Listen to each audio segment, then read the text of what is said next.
Welcome to the Communications Steroids podcast, where we aim to add muscle to your message.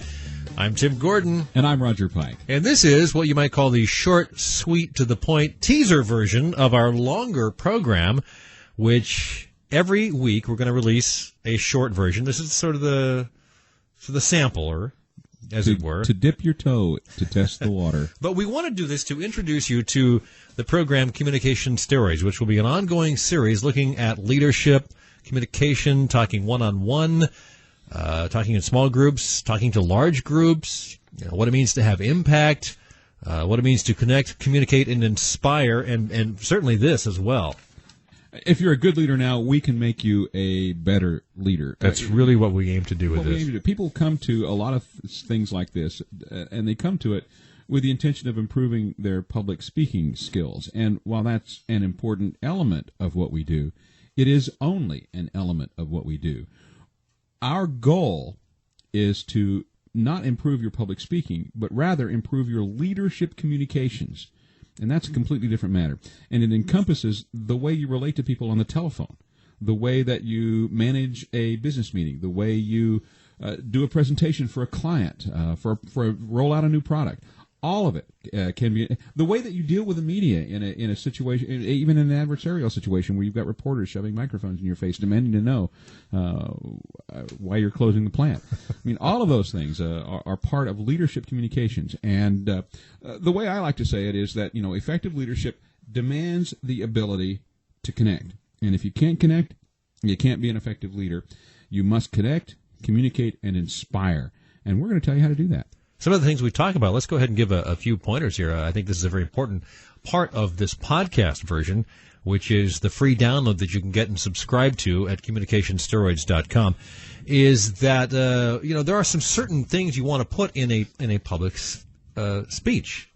For instance, let's talk about that. I mean, the message, you really have to have a message and you have to be organized. Sure. There are certain things that almost every kind of communications have in common. Those things span the gamut from a telephone conversation to a speech where you have 2,000 pairs of eyes looking at you, as I've had at points in the past. Right. And it's simply put, it's this. Every kind of communication has a point. Every kind of leadership communication has a message. It has a point, and it can be distilled down into a single line, whether that line is buy my product or take from this meeting the fact that we must increase productivity in area X. But all good communications have a point. They catch our attention immediately, and they hold our attention throughout the communication. They reach their goal in a deliberative way, and that's most often achieved through a point-by-point organization.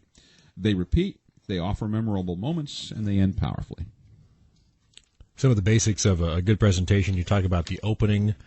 We discussed that at length, well, not at length, but we certainly touch on it in a number of ways.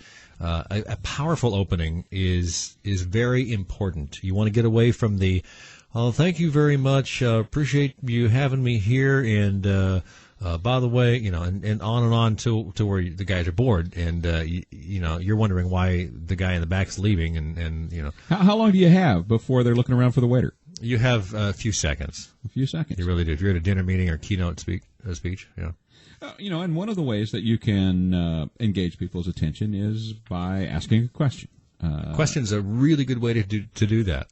And there are a lot of other ways. And how you ask that question and how you do that is part of what we're going to tell you when we have more time. And we will do that in our longer version of this, and we're inviting you to go check that out at communicationsteroids.com.